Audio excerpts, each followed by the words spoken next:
Good afternoon, ladies and gentlemen. Welcome to the Polite Podcast.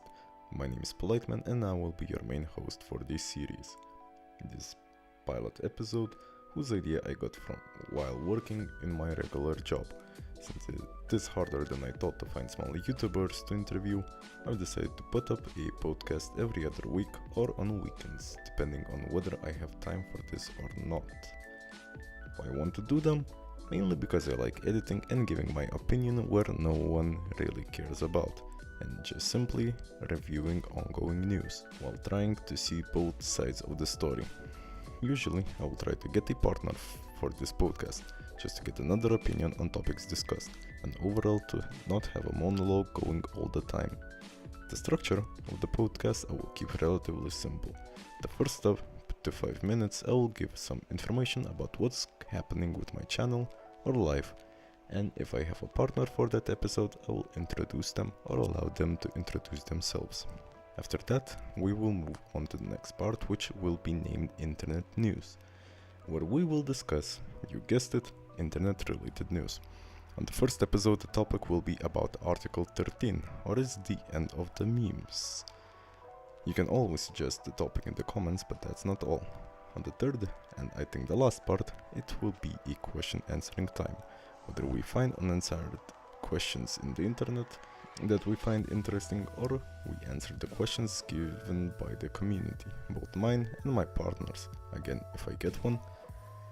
The podcast hopefully will not be longer than 40 minutes, but as I have planned it now, it shouldn't take more than 5 minutes for the first part, 15 for the second, and 10 for the third. In any case, we will try to keep it relatively short. During the podcast, there will usually be a stock background with my and partners' logos, if they are YouTubers too, and some background music so you can listen to the podcast and do something else at the same time. Sometimes I might show something on the screen, but I will inform about that beforehand. All the podcast time list will be in the description. So if you are only interested in one part, you can always go and skip to it. That would sum up everything about what I have planned for the podcast. If you have any suggestions what I should add more, topics I should review, people I should invite over the podcast, or in general you have any questions about anything, feel free to ask in the comments either here or on Facebook. Before every podcast I will write a post on my page asking for questions or topic you want us to discuss, so feel free to follow me there to keep up if you're interested, of course. The links to my Facebook page, partners page, and or YouTube channel will be in the description too. And that would be all about the introduction part, and now we will move on to the rambling part. If you're not interested to hear about this, you can leave now, because I will just be speaking about the channel news and maybe some of the things I found interesting in the internet while I was away. So first things first, you might have noticed the improvement of the quality, and that is because I bought myself a new microphone. It's a simple one, paid less than 20 euros, so I don't even know the brand of it, but it gets the job done, and it really improves the quality. Before that I just used my simple laptop microphone, and you could have heard my laptop propeller. I forgot the name for that. It is really strange after living so long in Germany. You forget the simple English words, names for things, but that's not of the point. Talking about the last video, we have made 230 views on the Rad Vad interview. If you don't remember, or if you don't know, I've made an interviewing a YouTuber, a Vadism, who is a very good YouTuber, well, a small one, but he creates good content, and all in all, I enjoy watching him. But at any case, we have made 230 views, which is almost triple the subscriber count I have, so I'd say it is quite a success. I'm still searching for new YouTubers, but apparently it is really hard to find ones when you're not the big one and everyone is thinking, it's just a spam, I don't really care, or it's a self-promotion. And after that, they're just blocking me, and well, I can't do anything about that and just hope for the best. I'm still searching time, but currently I am employed and I'm working not at home. And actually, when I'm recording this, I am after work of the day, and I'm really tired, but I can't do it in mornings. I have this evening shift, and it's really hard after mentally just to think about anything and try to edit stuff. Is just really too hard. So as in the microphone, I hope the quality will improve a lot, and I should go back to schedule, or my studies will start next week again.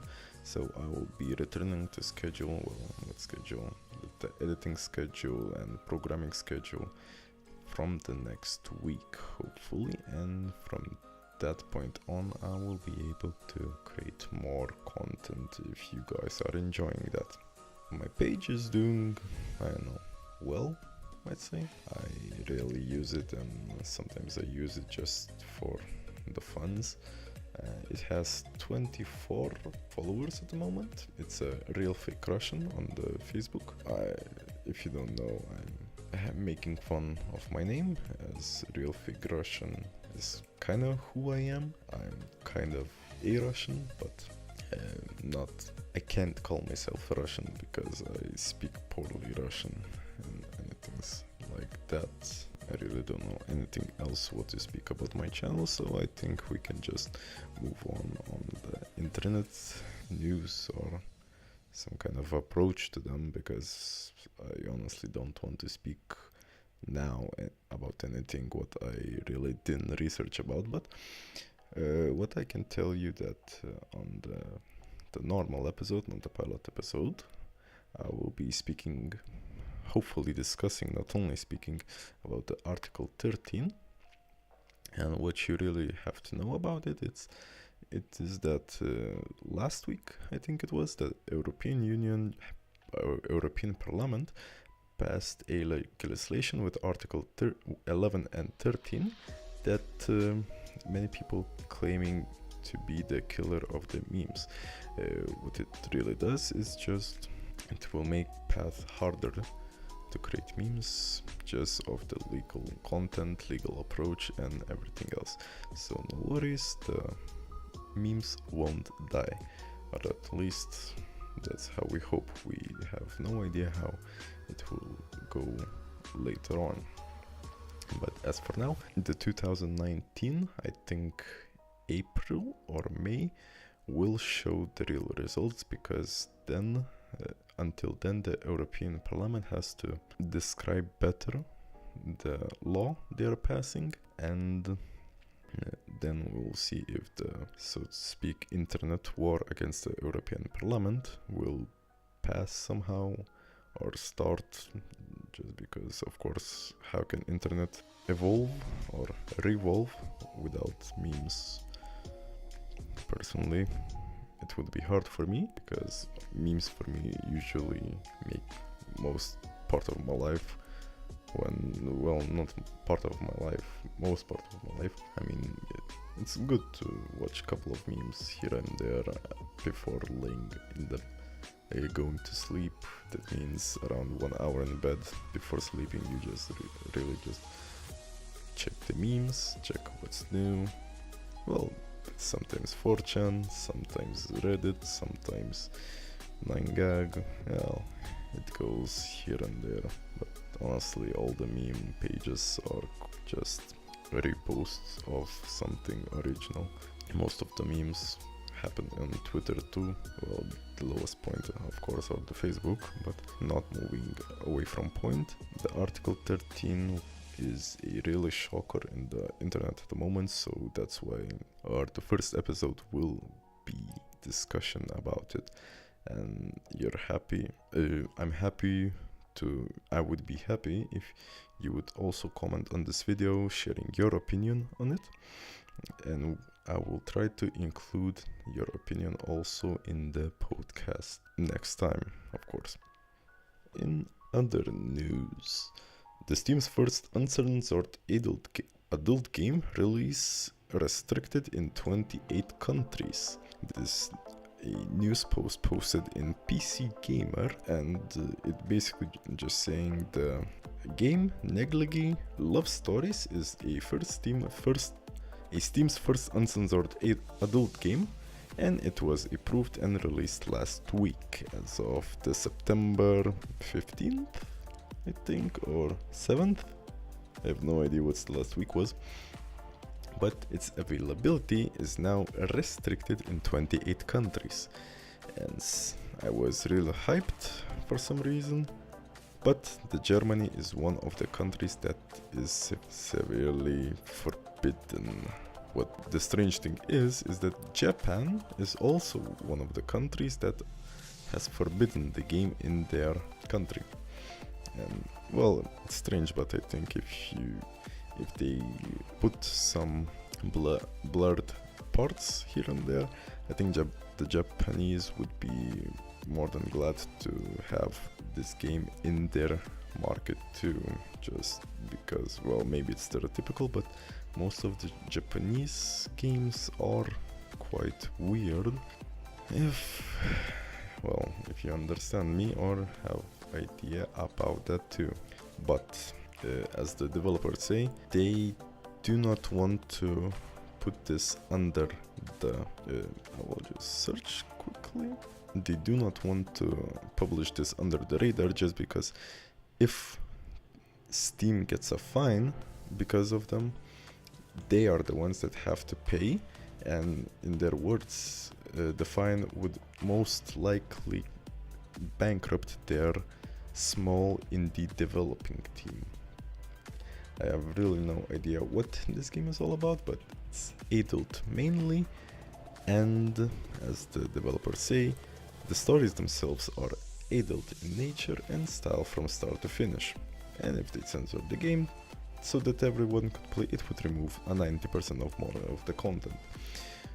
So that really makes me think, is it really a game if you censor something and it removes around 90% of the game, or is just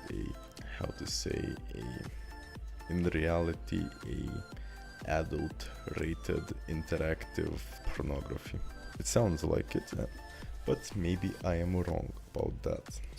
The other news revolving around the gaming world is yet another news post from the PC Gamer, and titled 15 European regulators have come together to help tackle loot boxes. It's a really short story, and what it says that 15 European regulators from countries such as Latvia, Poland, United Kingdom, Ireland, France, Austria, and also from America, Jersey, county of Jersey, I think, they signed that they want to tackle the loot box problem, just because they think that the kids, the pop-up ads might just make the children gamble the money that is intended for a computer game instead of, well, the item in the loot box. And for me, it's, well, I'm against gambling all in all, so mainly I think it's a really good thing, and the games really go around just nowadays just saying loot box this, loot box that, mainly Counter-Strike Global Offensive with the new pack of skins that came out recently. Games like Fortnite, I think Call of Duty, Black Ops 4 also has loot boxes, Battlefield 5. Really is a problem when you have a digital pixels worth more than your life savings, and I think there were some stories when people just killed themselves or drove to some kind of weird stuff after losing their skins, whether via hack, scam, phishing attempt, and so on. And the last news for today would be that from the Independent, and it will be SpaceX given permission to launch satellites beaming internet to Earth. The main reason why the SpaceX wants to do with it is to connect rural and developing parts of the world to the internet, and in more connected areas the technology could inject a new competitor into markets that have historically been dominated by one or two internet providers, and it would potentially drive down the prices, increase speeds, and improve the service. So in my opinion, it would be great for people that live in deserts and have little to no internet connection, but perhaps they still want to see the memes while they can. And in other words, well, just connect all the Africa just so they could receive help faster, and more the African princes could send us free gold. If you don't know anything about that, I don't know if it's still common, but in 2010, in the semi-internet era, the start of the internet, well, not a start, but the start, it could be the, so to speak, a start for the most of the internet things. And YouTube started in 2010 or 2008, I think, and mainly because of that, the internet, let's say, the real internet that we know now has started to develop. So back then, there would be a lot of phishing, and one of the favorite phishing things would be a African prince or Nigerian prince wants to send you a lot of money, but you have to click this link, and basically that would be a phishing link with some website, either to look like a bank account, or the simple thing that would just put a keylogger in your system to track all your computer movements and so on. Well, I hope I don't have to explain what a keylogger is, but if you are interested, you can always just go and Google it, I think.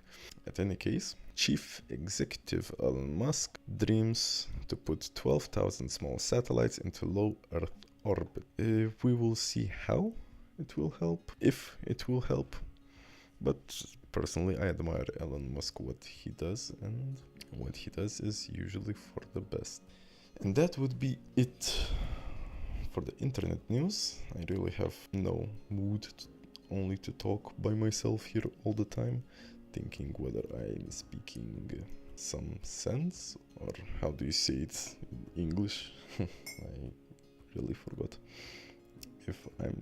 if my talk make any sense, but yeah, I will try to find a partner for the first episode. And yes, and for the questions, well, of course there are no questions at the moment. So of course we'll have to skip the part. And that should cover mostly everything what I wanted to say about this.